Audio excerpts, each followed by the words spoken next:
Chrisley reveals feelings on missing so much. Chrisley recently revealed how she feels about missing so many important days. Julie has been in prison for almost 14 months. She is currently serving a 6-year prison sentence. She and her husband, Chrisley, are in prison for tax fraud.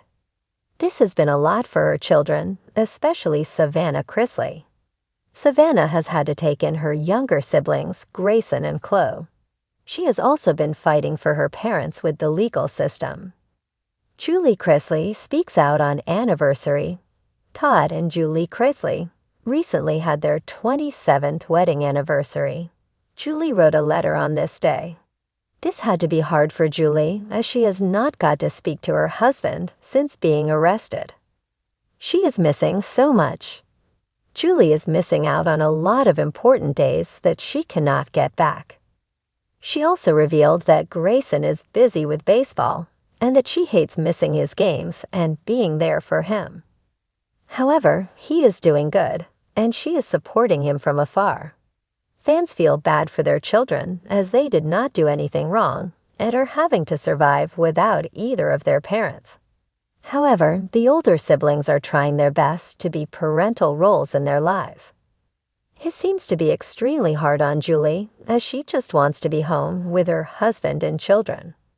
Since she is in prison as well, she has not gotten to speak to her husband since they were locked up. However, Savannah recently revealed she is hoping they will be home this summer. Julie Chrisley sat quietly in her cell, the soft hum of voices around her blending into white noise. The once lavish life she lived, filled with family vacations, endless laughter, and extravagant dinners, seemed like a distant dream.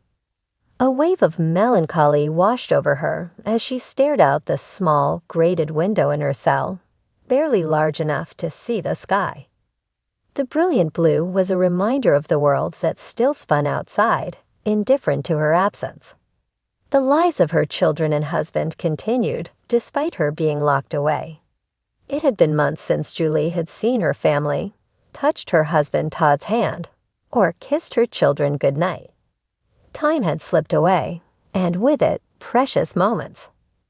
She closed her eyes, trying to fight back tears, but the weight of everything she was missing was crushing her spirit. How do you keep going? Her cellmate, a quiet woman named Marla, asked one day. Marla had been inside far longer than Julie and was no stranger to the emotional toll prison life could take. Julie hesitated, unsure if she even had an answer.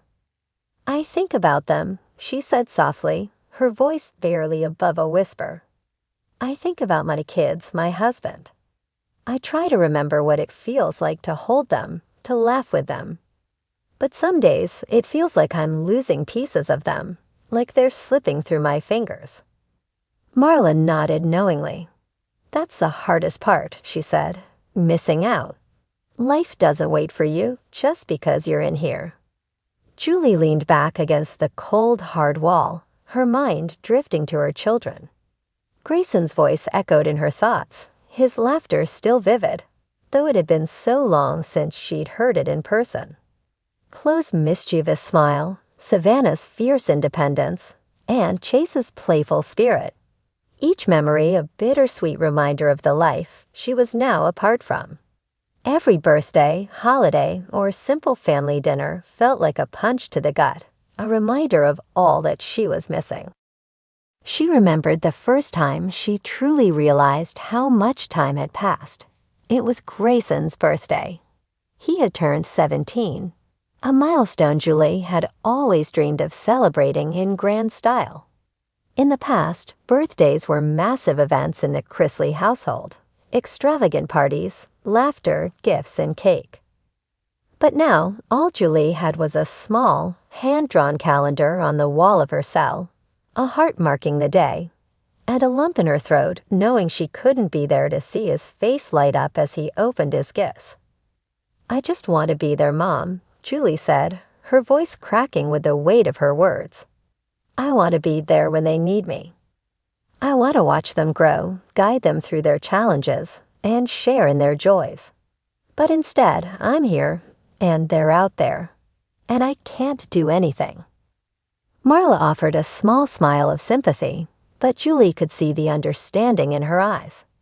They were both mothers who had lost time with their children, who had been forced to watch from afar as life moved forward without them. "I missed Chase's graduation," Julie continued, her voice growing more distant as she lost herself in the memories. "Savannah's engagement. And Chloe. Chloe's getting so big, and I'm not there to see it. I don't get to hold her hand, to tuck her in at night, to tell her how proud I am of her. Every day I wake up and I realize I'm missing another piece of their lives." Marla nodded again. "That's the worst part. The world keeps turning." Julie's eyes filled with tears she couldn't hold back. "I wonder if they stopped needing me," she admitted quietly. "I wonder if they're learning to live without me. And it breaks my heart. I know Todd's trying his best, but it's not the same. A mother's supposed to be there." Her cellmate sighed, her hand resting gently on Julie's arm. "They'll never stop needing you," she said firmly. "Kids never stop needing their moms. But it's okay to feel like you're missing out. It's okay to hurt. That's what makes you their mother. You care enough to break every day for them." Julie wiped at her eyes, her heart aching.